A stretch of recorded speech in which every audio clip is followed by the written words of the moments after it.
Muita paz, muita luz, abençoados sejam. Bom, hoje nós trazemos aqui uma passagem do Evangelho de Mateus.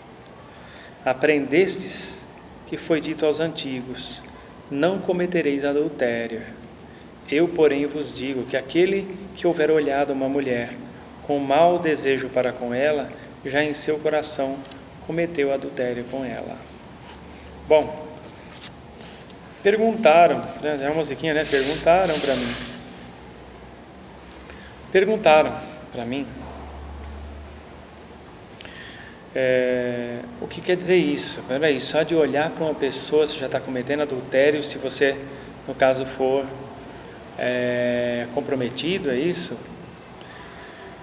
Então vamos lá, vamos por partes.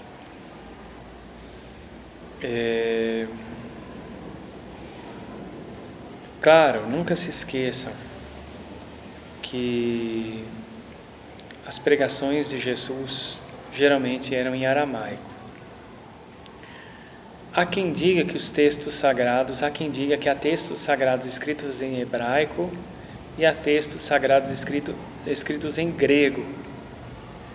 Então ele pregava numa língua, foi grafado em outra e foi traduzido para um monte de outras línguas.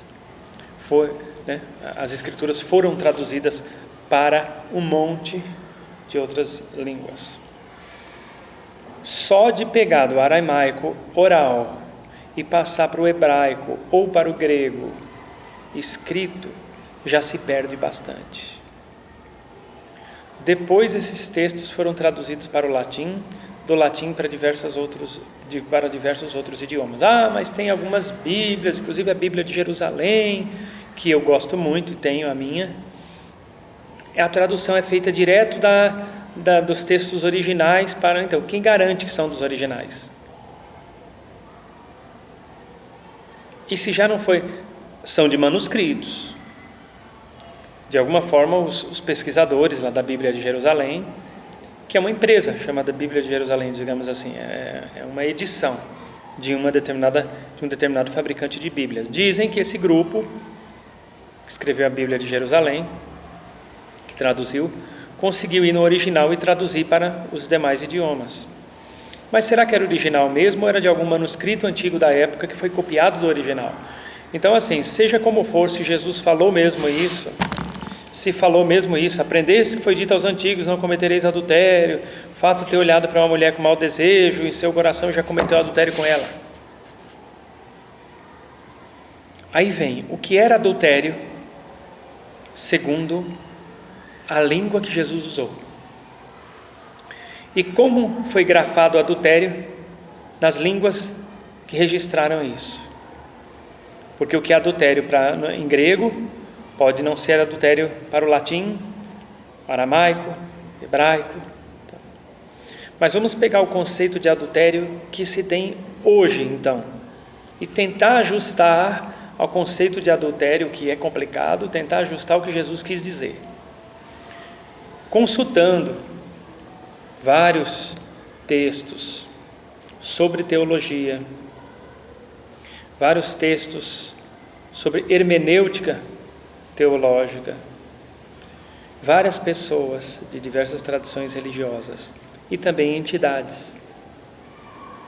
Chegamos à conclusão, depois de todo esse apanhado geral, que independentemente de como tenha sido grafada a palavra adultério, podemos concluir que aquele que olhar para alguém,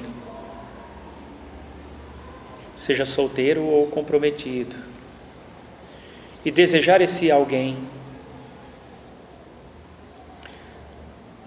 se for casado, esse alguém fora do casamento, outro alguém fora. Se for solteiro, desejar alguém que está dentro de um relacionamento já, desejar a mulher do próximo, por exemplo, ou o marido do próximo. Não é que você já cometeu uma traição, ou uma fornicação, ou um ato sexual, porque uma coisa é uma coisa, outra coisa é outra coisa. Jesus Cristo sabe que há uma diferença entre pensar e agir. O Mestre Jesus sabia muito bem disso. São coisas diferentes. O peso, por exemplo, vamos supor que fosse crime sair com uma mulher casada, por exemplo. Talvez em alguns países até seja, no Brasil não é. Mas não estou mandando ninguém sair com a mulher dos outros. Mas vamos supor que fosse crime. Ninguém poderia ser preso por só querer ou só pensar. Por exemplo, é crime assassinar alguém perante as leis brasileiras. Se você só pensa em assassinar alguém e não assassina, você não pode ser preso por ter pensado. Então, não é um pecado, é um crime desejar alguém, independente do estado civil que você esteja, ou a pessoa. São coisas diferentes. Agora, o que Jesus quis dizer com isso, se é que ele disse isso mesmo? Vamos supor que seja verdade que Jesus Cristo tenha falado isso. Só o fato, vou pegar de novo aqui. Aquele que houver olhado uma mulher com mau desejo para ela, já em seu coração cometeu adultério com ela. Ou seja, traduzindo, só o fato de você já se imaginar se deitando com aquela pessoa, mesmo que você não se deite, ela jamais se deitasse com você, ou ela não quisesse nada com você, só o fato de você ter plasmado isso em torno da sua cabeça, já existem formas, pensamentos e formas, sentimentos em torno da sua cabeça, como um filme gravitando em torno. Aquilo ali é só uma questão de tempo, aquilo tudo tomar conta da sua aura inteira. Irmãozinhos desencarnados que vibram naquela mesma sintonia já vão se aproximar de você como se você estivesse praticando aquilo. Então, por exemplo, espíritos semelhante atrai semelhante. Existe a lei, uma das leis universais, cósmicas, é a lei de similitude. Pessoas boas atraem espíritos bons. Pessoas ruins atraem espíritos ruins. Pessoas safadas atraem espíritos safados. Pessoas adúlteras atraem espíritos adúlteros. Pessoas que gostam de dar calote nos outros atraem espíritos carloteiros, de alusão a Carlota Joaquina. Pessoas fofoqueiras atraem espíritos fofoqueiros. É assim. Então, nesse sentido, só o fato de você ter olhado uma mulher com mau olho, já imaginado tendo relações com ela, sendo você casado ou ela casada ou ambos, já em seu coração cometeu adultério com ela, ou seja, você já emanou formas, sentimentos, e aquelas formas, sentimentos também geraram formas, pensamentos. Tudo isso dentro de você, é muito automático, José, que vão ficar gravitando no seu campo áurico, colocando você na mesma faixa vibratória daqueles espíritos presos à matéria. Ou seja, você já ganhou de brinde uma enxurrada de obsessores para colar em você, caso,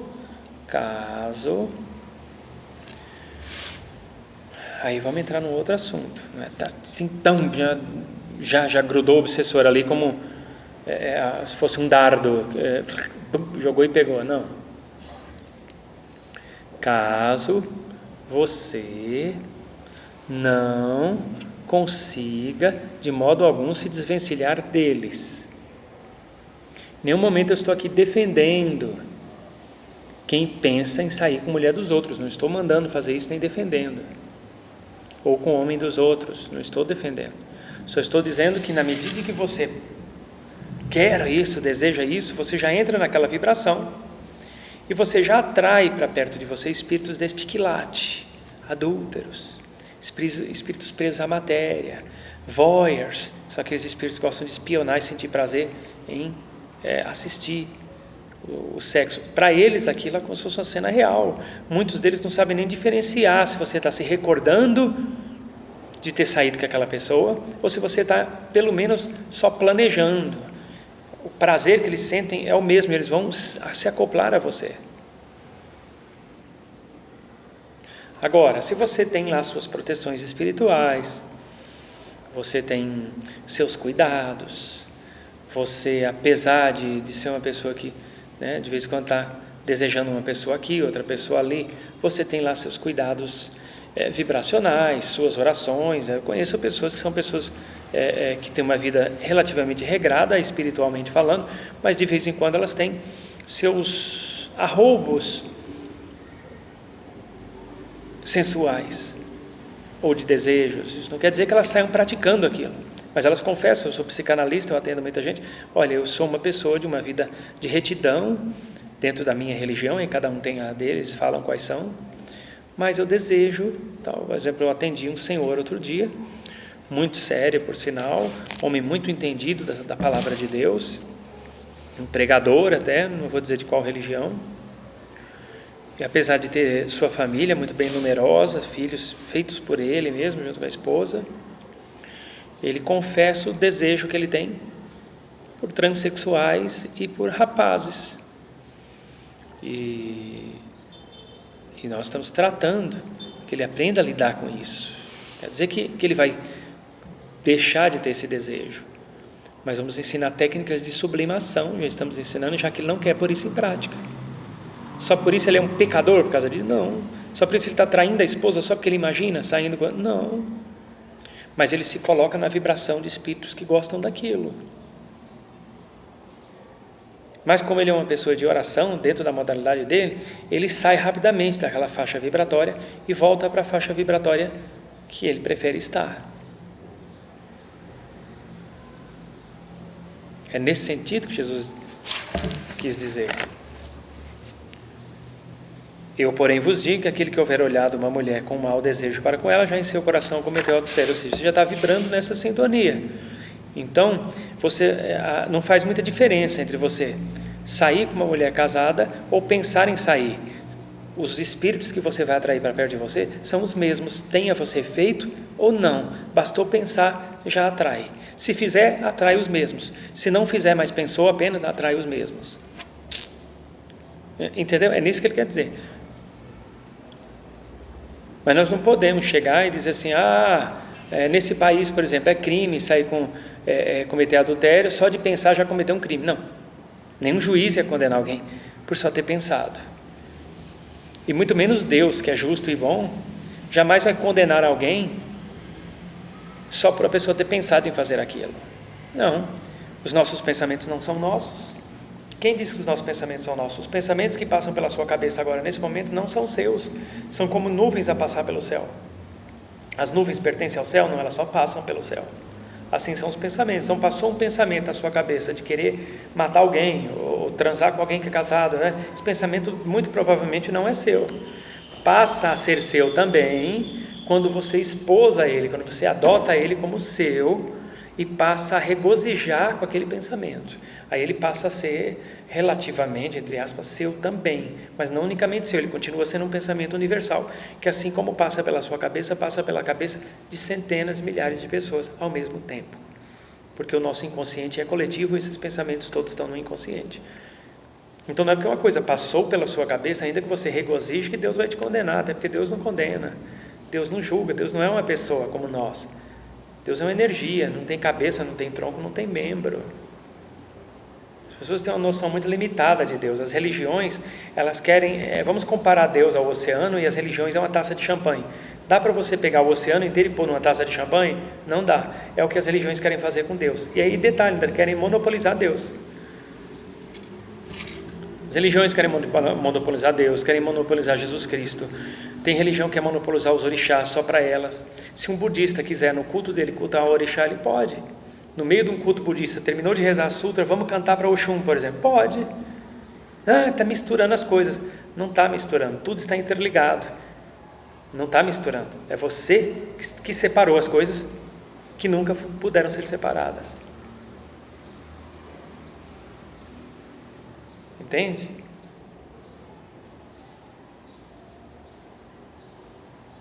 As pessoas têm que parar de querer o monopólio do orixá, o monopólio de Jesus Cristo. Tem muito pai de santo, mãe de santo do candomblé que quer o orixá só para não ser feito no santo só aqui. Não, só o candomblé faz a pessoa no santo. A Umbanda, porque não costuma trancar ninguém em camarinha. Não, a Umbanda não fez no santo dia. Para ser feito no santo mesmo, você tem que vir para o candomblé, nem que você volte para a Umbanda depois. Aí cai no mesmo discurso xiita e fundamentalista daquele irmão que diz assim: só é batizado nas águas se for na minha igreja aqui. É o mesmo discurso fundamentalista. O candomblecista que acha que o orixá verdadeiro só pode ser feito no candomblé e na camarinha dele é tão fundamentalista quanto o xiita que defende Maomé a ferro e fogo, e Alá a ferro e fogo, e o evangélico que acha que você só pode receber Jesus se for através do batismo da igreja dele ou da denominação dele. Isso chama-se fundamentalismo. Fique longe desse tipo de gente. Deus, os orixás, Alá, Maomé são universais, você não precisa de ritual nenhum para se iniciar neles. A gente, inclusive da Umbanda Transpessoal, a gente orienta que as pessoas façam 21 dias de banho, façam uma deitagem, um buri, uma entrega de oferenda, por uma questão de formalização das energias, para assentar as energias em você. Mas para ser iniciado mesmo num orixá, basta você, em suas meditações, em suas orações, entrar em contato com aquela força e pedir para que ela se autentique em você, com seus próprios métodos, siga a sua própria intuição, e você será iniciado assim, porque você e o orixá são um só. Você não precisa de ninguém para raspar seus cabelos, deitar você, fazer um monte de sacrifício, não precisa. Assim como você não precisa de ninguém para descer você as águas 3 vezes e subir. Isso não existe, gente. Existe aqui na Terra por conta do fundamentalismo, mas perante Deus não existe. Isso aí não precisa. Para aceitar Jesus, você não precisa levantar a mãozinha, descer nas águas, fazer nada disso. Para ser feito no santo, no orixá, você não precisa nem deitar, nem raspar, nada. Já está tudo aqui dentro de você. Você só precisa querer. Querer é poder, porque você tudo pode naquele que te fortalece, que é Deus, Olorum, Alá, Javé, Miokami, enfim. Entende? Nas suas orações, peça sabedoria a Deus, porque as verdades de Deus estão dentro de você, e só a verdade poderá te libertar.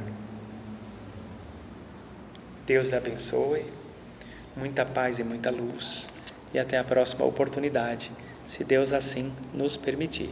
Muito axé.